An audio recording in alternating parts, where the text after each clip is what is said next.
Admittedly, the title of this video might be a little hyperbole, as one of the topics that will be discussed in this video doesn't necessarily mean that this franchise is doomed, and there isn't really much of a correlation between the two topics, aside from the fact that they are from the same game series. But I don't know what else to title this video, and I think it's a much smarter idea to combine these two topics into one video, rather than make two separate videos on them. Anyways, Red Dead Redemption. What can I say about it? It's GTA, but set in the Wild West. The series started off with the rather obscure Red Dead Revolver in 2004, but the series wouldn't receive the fame or acclaim that it has nowadays until 2010, with the release of Red Dead Redemption, which was then followed up by a prequel, Red Dead Redemption 2, in 2018. With the exception of the largely forgotten Red Dead Revolver, the Red Dead Redemption games have garnered universal acclaim, and are both heavily regarded as some of the greatest video games ever made, with Red Dead Redemption 2 in particular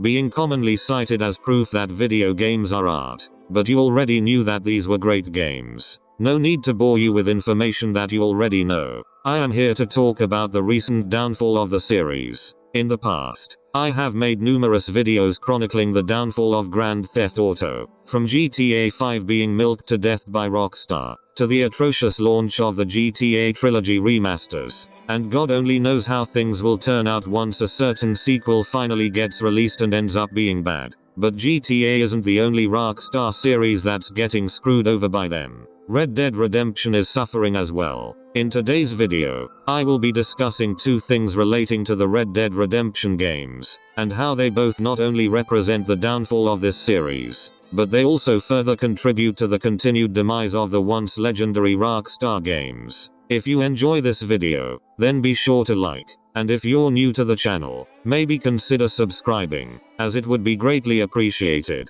With that said, let us begin with our first topic.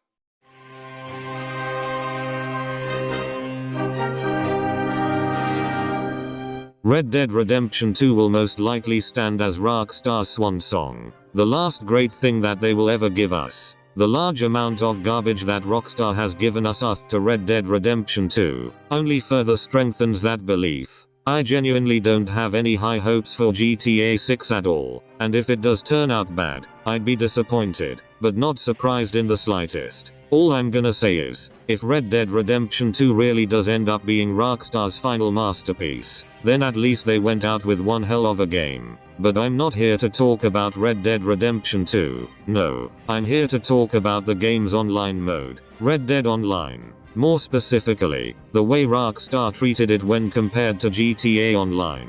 Admittedly, I don't play GTA Online or Red Dead Online, so it might not be a good idea to talk about this, but I don't think I have to play either game in order to see the blatant favoritism Rockstar has for GTA Online over Red Dead Online. Red Dead Online was launched in early 2019, and in contrast to the large amount of major updates GTA Online received over the years, Red Dead Online would receive only 5 major updates in its lifespan.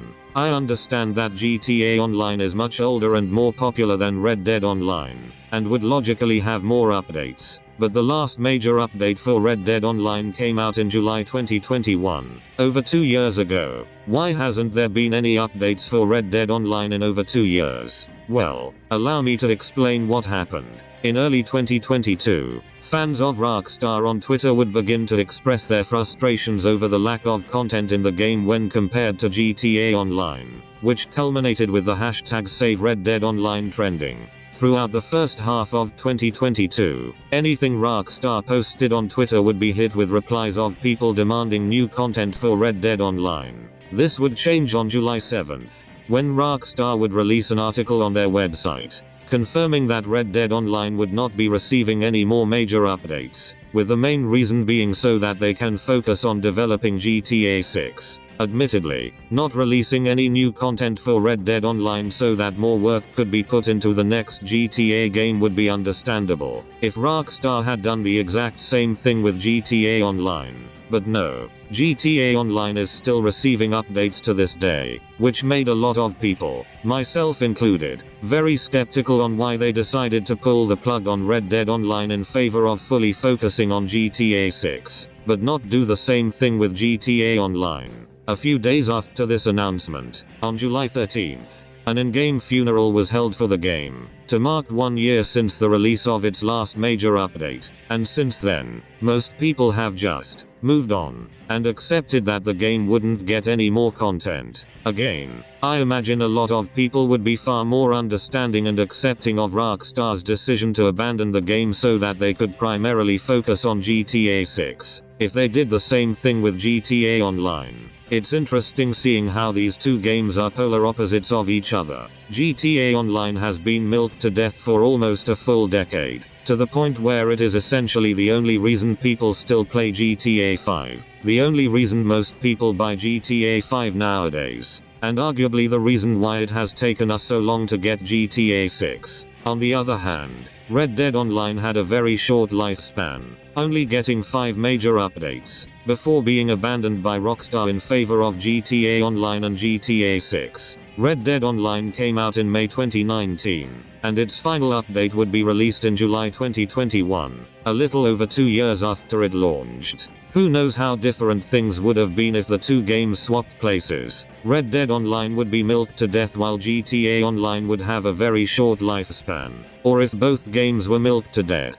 Or if both games had very short lifespans. Whatever the case may be, it is a shame to see the potential that Red Dead Online had be wasted like that. As a sort of bridge between the previous topic and the next topic, I want to briefly discuss Rockstar's baffling decision to not re-release the game onto the PS5 or Xbox Series X, forever keeping it on the PS4 and Xbox One instead. Yes, both versions are backwards compatible on their respective systems, but it's still weird to think that one of the last major games to come out of the 8th generation still doesn't have a re-release for 9th generation systems. It's even more weird considering the fact that GTA 5, a game that's much older than Red Dead Redemption 2, and was released during the 7th generation of gaming, would receive PS5 and Xbox Series X ports. Considering both the 9th gen ports of GTA 5, and the next topic that will be discussed in this video, you would think that Rockstar would just quickly cook up a port of Red Dead Redemption 2 onto 9th gen systems, but no,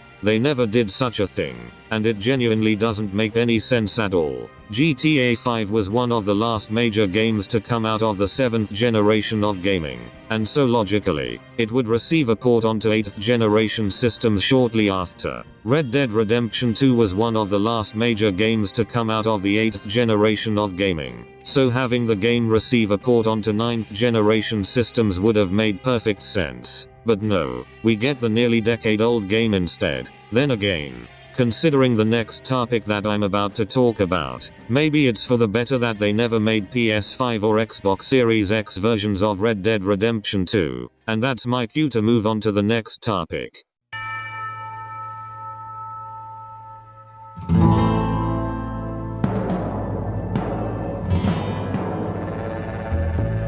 A few days ago, on August 7th, Rockstar announced that the first Red Dead Redemption would be coming to both the PS4 and Nintendo Switch. The game will be released digitally on August 17th, with physical versions coming October 13th. Prior to this, there was heavy speculation that a re-release of the first Red Dead Redemption would be coming soon, whether it be a remaster or remake. For a while, there were rumors that remasters for both GTA 4 and Red Dead Redemption were planned, but were either scrapped or put on hold, due to the poor reception of the GTA Trilogy remasters. Well, we're officially getting a re-release of Red Dead Redemption, but it's not exactly what any of us were expecting. This is not a remake or a remaster. This is a straight-up port of the original PS3 and Xbox 360 versions of the game, for the PS4 and Nintendo Switch. On the one hand, it's probably better to just make a simple port for the game, as I imagine nobody wants, well, this to happen to Red Dead Redemption.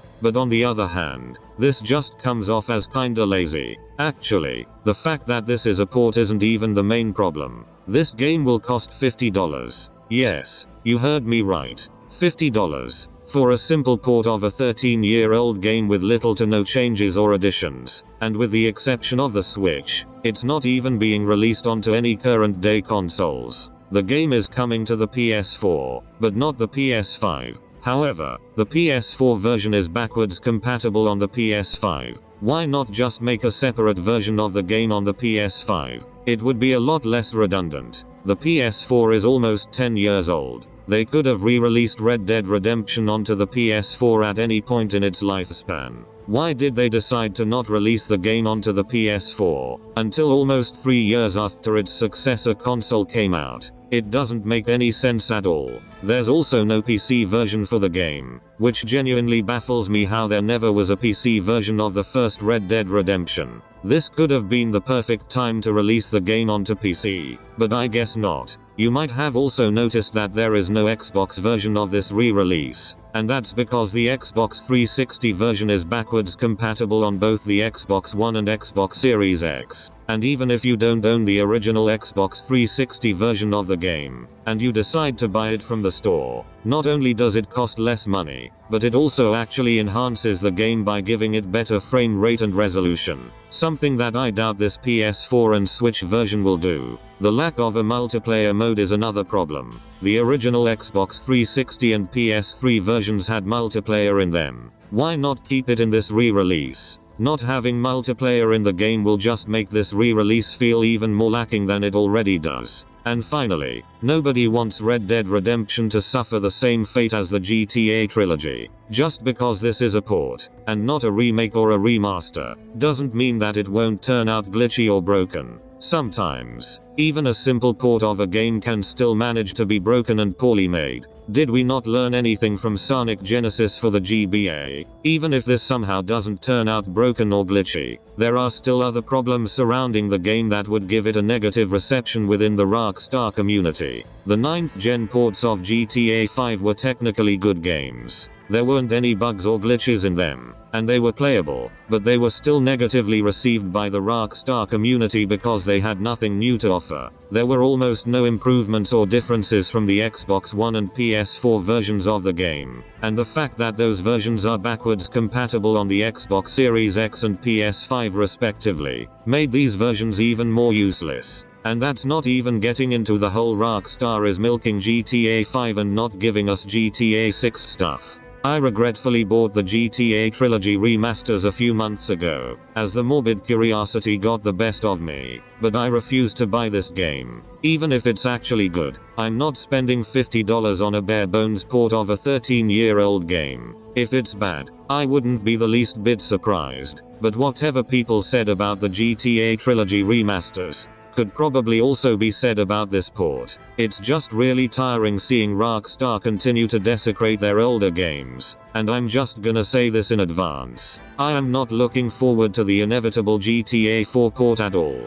Depending on how this port turns out, maybe I'll make an update video talking about its reception post-release, but right now, things aren't looking so good for the game. Judging by the trailer, the game doesn't look all that bad, but then again, the trailer for the GTA Trilogy remasters made it look good, and look how that turned out. This is yet another modern Rockstar L. Why am I not surprised? At this point, I kinda don't want GTA 6 to happen, because I know it'll be terrible, and considering how bad a lot of recent games have been, and the fact that GTA 6 is allegedly going to be the most expensive video game ever made, I feel like if GTA 6 turns out terrible, it will 100% cause a second video game crash to happen. Listen, if the gaming industry nearly died because of a random movie tie-in game that, realistically speaking, nobody should have cared about at all when it was released, then I'd say it's fair for me to assume that the gaming industry could die for real, if the most highly anticipated, heavily demanded video game of all time turns out bad. I'm just saying. Anyways, that's pretty much it. I had wanted to make a video on the Save Red Dead Online situation for a while now, but I never got around to it. It wasn't until this port's announcement that I decided to resurrect the idea, while also adding in my thoughts on this recent port. Be sure to check out my other videos criticizing the current state of Rockstar games if you haven't already. Thank you everyone for watching this video, and I will see you all next time. Goodbye.